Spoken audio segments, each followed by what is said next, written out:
ভাঙড়ে গতকাল থেকে শুরু হয়েছে নতুন করে রাজনৈতিক উত্তেজনা। গতকাল ফুরফুরা শরীফ থেকে ভাঙড়ের উদ্দেশ্যে রওনা হয়ে এলাকায় ঢোকেন আইএসএফ নেতা পীরজাদা নওশাদ সিদ্দিকী।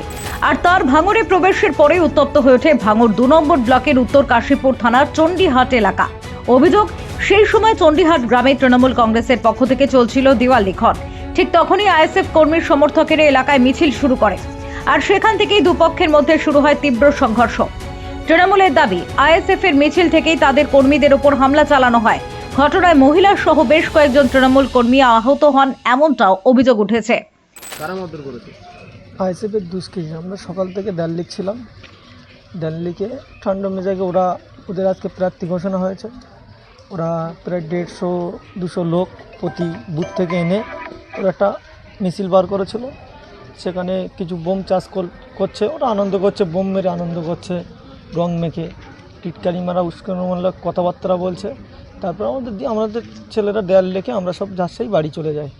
যাবার পরে আমাদের সাউন্ডের কাজ আছে, মানে প্যান্ডেলের ব্যবসা। আমরা আমাদের মসজিদে আগামী বুধবারে একটা জলসা আছে, সেই জন্যে আমরা মাইক লাইট বাঁধছিলাম। হঠাৎ আমাদের কোনো ছেলে ছিল না, তখন কোনো রাজনীতির কোনো ইস্যু ছিল না। আমি আমার আব্বা আমরা ওই কাজ করছিলাম, ওরা পাশ দিয়ে যাওয়ার সময় হঠাৎ করে আমাকে ধরার পরে মারধর করার পরে আমার আব্বা যখন ছুটে এসছে, তখন আমার আব্বাকেও বেধড়ক মারে। আমরা এবারে আমাদের যখন দুজন ছিলাম, তখন এবার পাশের বাড়ি ছিল, সেখানে ওদের হাতে আর্মস ছিল, বোম নিয়ে এসেছিল, বন্দুক নিয়ে এসেছিল। আমরা ছিলাম, আমরা তৃণমূল কংগ্রেস করি। হঠাৎ আমরা মানে মোটামুটি কিছুই বুঝতে পারিনি, ওরা পাশ দিয়ে চলে গিয়েছিল, গিয়ে আবার ব্যাগে এসে আমাদেরকে এটা চণ্ডীহাট আমাদের ওদের হাতে রড ছিল, বন্দুকের বাট ছিল, আর বোম চাষও করছিল। আমার নাম রাজু মল্ল।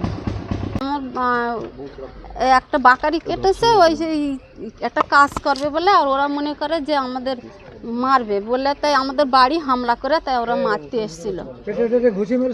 হ্যাঁ, পেটে ঘুষি মেরেছে, আর এই চড় মেরেছে।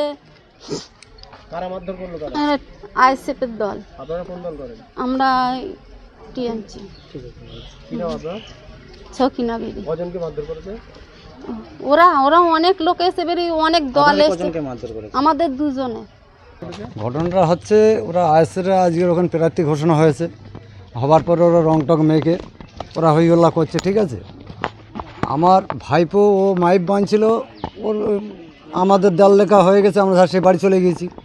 এবারে মাইপ বাঁধছিল, ওরা আগে চলে এসে ফের পিছিয়ে গিয়ে আমার ভাইপোরে অ্যাটাক করলে ওরে রড মেশিনের বাঁট দিয়ে মারে, বোম চাষ করে, কী বলি তো করে ওরা মোটামুটি এবারে এই মহিলাটা ওর বাড়ি হামলা করে গিয়ে পেটে টেটে ঘুষি মারে, মালি বাঁকার দিয়ে পিঠ চালে মারে, মালি সব মানে ফেলে ঘুষিয়েছে, 8-10 জনা মিলে ফেলে ঘুষিয়েছে। আমার নাম হচ্ছে ইসলাম মোল্লা, আইএসএফ ছেলেরা, আমরা তৃণমূল কংগ্রেস করি। পরিস্থিতি দ্রুত নিয়ন্ত্রণের বাইরে চলে গেলে ঘটনাস্থলে পৌঁছে উত্তর কাশীপুর থানার পুলিশ আহতদের উদ্ধার করে নিয়ে যাওয়া হয় জিরানগাছা প্রাথমিক স্বাস্থ্য কেন্দ্রে। পুলিশের হস্তক্ষেপে পরিস্থিতি আপাতত নিয়ন্ত্রণে এলেও এলাকা জুড়ে এখনো চাপা উত্তেজনা বিরাজ করছে। ভোটের আগে ভাঙড়ের সংঘর্ষ নতুন করে প্রশ্ন তুলছে। নওশাদ সিদ্দিকীর এন্ট্রির পর কি ভাঙড়ের রাজনৈতিক সংঘর্ষ আরও বাড়বে? Bureau report, GI.